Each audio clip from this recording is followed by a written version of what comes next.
Rajendra films पर मैं कीर्ति प्रकाश आप सभी का बहुत बहुत स्वागत करती हूँ। नमस्कार, आदाब।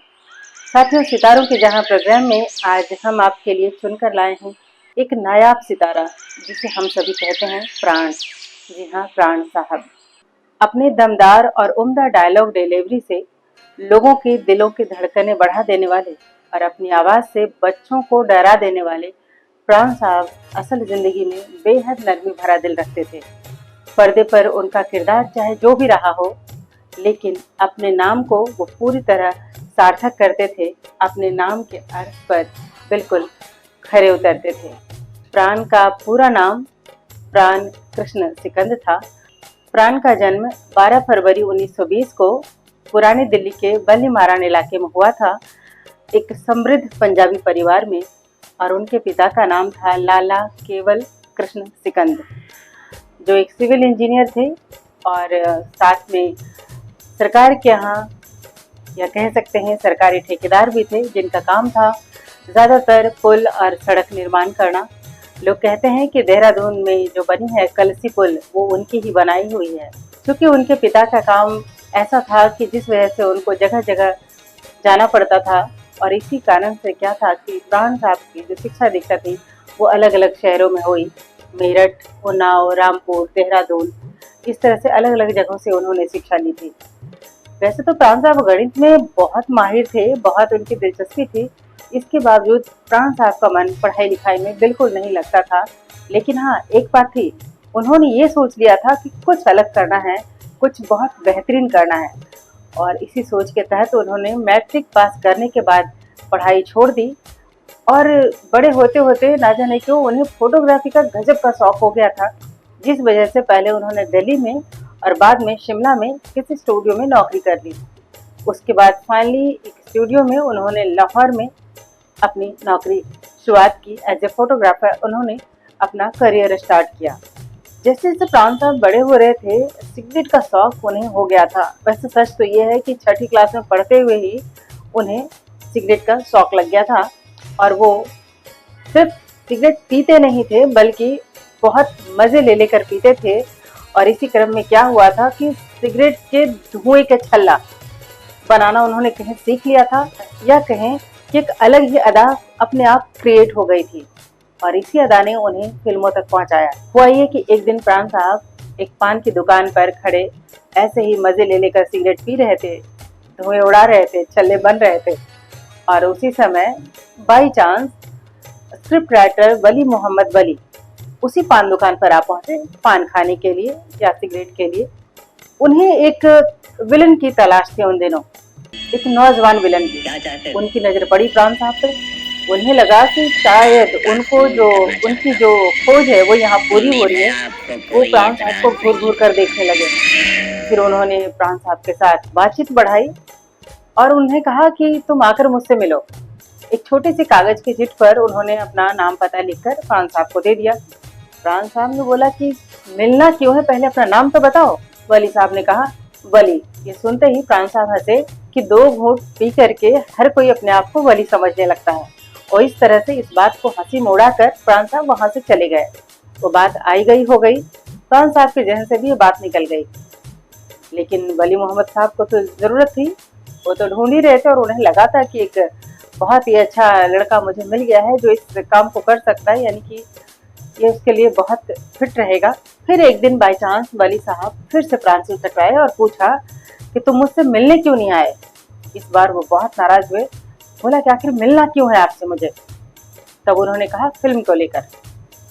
ये बात उन्हें जमी तो नहीं प्राण साहब को, लेकिन खैर उन्होंने मिलना स्वीकार कर लिया। मुलाकात हुई तो वली मोहम्मद वली ने प्राण साहब को आखिर फिल्मों में काम करने के लिए मना ही लिया। और इस तरह से यमला जट नाम की फिल्म, जो पंजाबी फिल्म थी, इसमें प्राण साहब ने पहली बार एक भूमिका निभाई जो विलन की भूमिका थी। अब काम करना तो शुरू कर दिया एज ए अभिनेता, एज ए एक्टर। लेकिन डर ये था कि ये बात अगर घर में पता चली और खास तौर पर पिताजी को पता चली तो भाई ये तो अच्छा नहीं होगा। लिहाजा ये हुआ कि जब अखबार में उनकी पहली इंटरव्यू छपी तो प्राण साहब ने अपने घर में आने वाली जो अखबार थी, जो उनके घर आता था रोज, उसे उन्होंने छुपा दिया ताकि पिताजी की नजर ना पड़े। लेकिन हुआ ये कि कहीं न कहीं से तो उनको पता चल ही गया, और जैसा कि प्राण साहब ने सोचा भी नहीं था, उनके पिताजी बहुत खुश हुए, उन्हें बहुत अच्छा लगा कि उनका बेटा एज़ ए एक्टर काम करना शुरू किया है। तो ये प्राण साहब के लिए बहुत बड़ी खुशखबरी थी, बहुत बड़ी खुशी थी। इसीलिए प्राण साहब हमेशा ही वली मोहम्मद वली को अपना गॉडफादर मानते थे, अपना गुरु मानते थे और मानते रहे जीवन भर। तो इस तरह से प्राण साहब फिल्मों में आए थे। उसके बाद तो फिल्मों का सिलसिला चल पड़ा। वो पंजाबी फिल्म थी जो पहली फिल्म थी। उसके बाद उनकी दूसरी ही फिल्म में जिसका नाम खानदान था, और ये फिल्म हिंदी में थी और उसमें उन्हें किरदार मिला था मुख्य अभिनेता का, यानी कि एज ए हीरो उनको किरदार मिला। और उनकी जो हीरोइन थी उस फिल्म की, वो थी मशहूर गायिका नूरजहां। जी हाँ, नूरजहां को हम सभी गायिका के तौर पे भी जानते हैं और ये भी जानते हैं कि एक बहुत अच्छी एक्ट्रेस थी। तो उस फिल्म में प्राण साहब ने नूरजहां के साथ काम किया। हालांकि नूरजहां को वो पिछले कई वर्षों से जानते थे। जब नूरजहां सिर्फ 10 साल की थी, वो तब से ही नूरजहां को जानते थे। और इस तरह से फिल्मों का सिलसिला बहुत अच्छा लाहौर में चल रहा था। उन्होंने लगभग लाहौर में रहते हुए 22 फिल्में की थी, जिसमें से 18 प्रदर्शित भी हो चुकी थी। इसी बीच सन 1945 में उनका विवाह हो गया शुक्ला अहलुवालिया जी के साथ, और फिर उनका एक बेटा भी हुआ जो लगभग 1 साल का ही था। लेकिन उन्हीं दिनों लाहौर में माहौल कुछ ऐसा हो गया कि कभी भी ये सुगबुगाहट थी कि सांप्रदायिक दंगे फैल सकते हैं। तो वक्त की नज़ाकत को देखते हुए उन्होंने अपनी पत्नी को और अपने बेटे को अपनी बहन के यहाँ भेज दिया था लाहौर से बाहर, ताकि अगर कुछ भी ऐसा हो तो हम यहाँ से निकल सकें। और हुआ भी कुछ ऐसा ही कि दंगे बहुत तेज़ी से भड़क गए और अचानक ही प्राण साहब को लाहौर छोड़कर जाना पड़ा। उसके बाद उन्होंने मुंबई में अपना डेरा बनाया। अपनी पत्नी अपने बेटे के साथ मुंबई आ गए। लेकिन मुंबई में उनकी जर्नी इतनी आसान नहीं थी। यहाँ पे आने के बाद उन्हें बहुत धक्के खाने पड़े। लगभग 8 महीनों तक उन्होंने होटल डेलवर में काम किया, और लगभग उनकी जो कहते हैं ना एक पेशेंस लेवल, वो खत्म होने वाली थी। तभी उन्हीं दिनों उनकी मुलाकात सादत हसन मंटो, जो बहुत ही फेमस राइटर रहे हैं, उनके साथ हुई। फिर उन्होंने उनकी हेल्प की और इस तरह से उनको मुंबई में पहला फिल्म, या कहें कि बॉलीवुड में पहली फिल्म मिली। फिल्म का नाम था जिद्दी, जो देवानंद की फिल्म थी। उसमें देवानंद काम भी कर रहे थे और उनकी प्रोडक्शन की फिल्म थी। तो ये फिल्म थी जो पहली बार उनको मुंबई आने पे मिली, फिल्म जिद्दी 1948 में। इस तरह से उनका बॉलीवुड में फिर से काम शुरू हुआ एज ए अभिनेता, या फिर कहें विलन, जो भी कहें। प्राण साहब ने तो वैसे बहुत सारी भूमिकाएं निभाई हैं, ये हम सभी जानते हैं, लेकिन हम सभी लोग उन्हें सबसे ज़्यादा खलनायक के तौर पर जानते हैं। उन्होंने कई फिल्मों में हीरो की भूमिका निभाई, लेकिन प्राण साहब को खुद ही नाचना गाना ज़्यादा पसंद नहीं था, इसलिए वो खलनायक की भूमिकाओं को तवज्जो देते चले गए और विलन के रूप में प्रसिद्ध होते चले गए।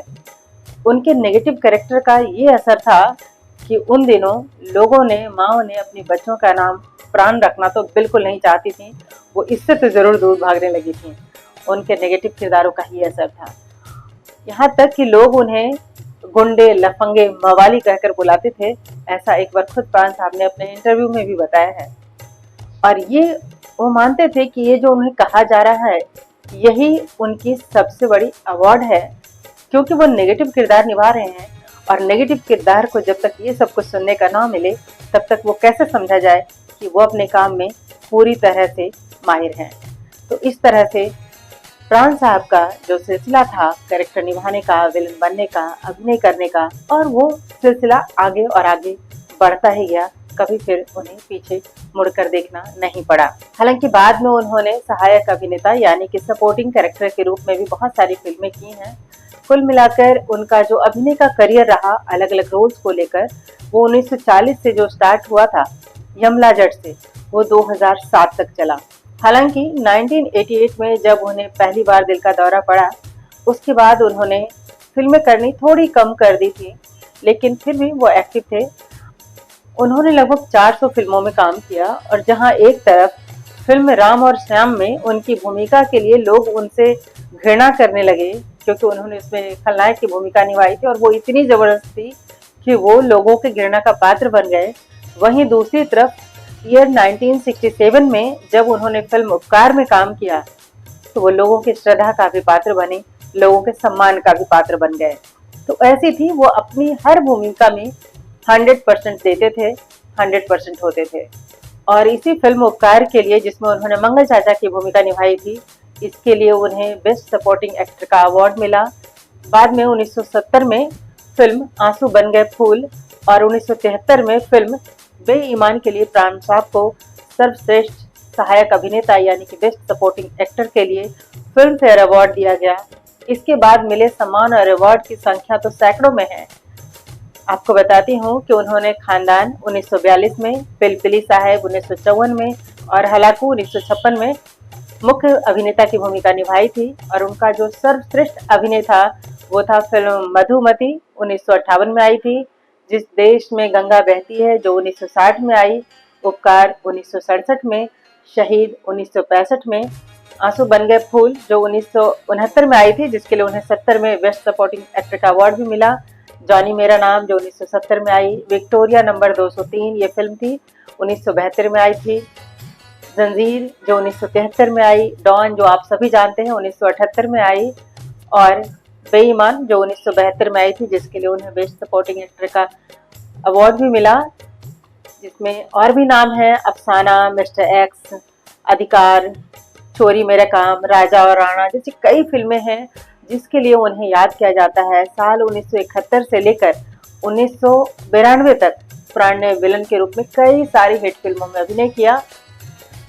और भी नाम अगर बताऊं, वैसे तो बहुत नाम है, सारे नामों को लेना इतना आसान नहीं है, लेकिन फिर भी मर्यादा, गद्दार, नया जमाना, इंसाफ कौन करेगा, ये गुलिस्ता हमारा, आन बान, रूप तेरा मस्ताना, दुनिया, होशियार, आजाद देश के गुलाम आदि कई फिल्में हैं जिसमें उन्होंने बहुत बेहतरीन एक्टिंग की थी। और साल 1988 में प्राण साहब को पहली बार दिल का दौरा पड़ा था।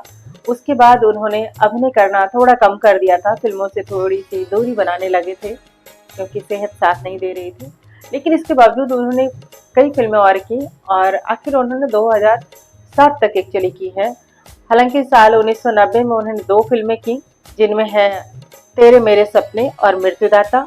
साल 1991 में प्राण साहब ने एज ए प्रोड्यूसर भी एक फिल्म बनाई जिस फिल्म का नाम था लक्ष्मण रेखा, और उस फिल्म को डायरेक्ट कर रहे थे उनके बेटे सुनील सिकंद। ये एकमात्र फिल्म थी जिसे प्राण साहब ने बनाई थी और उसमें खुद प्राण साहब भी हालांकि भूमिका निभा रहे थे, और उनकी जो भूमिका थी वो थी कृष्ण लाल सिकंद की।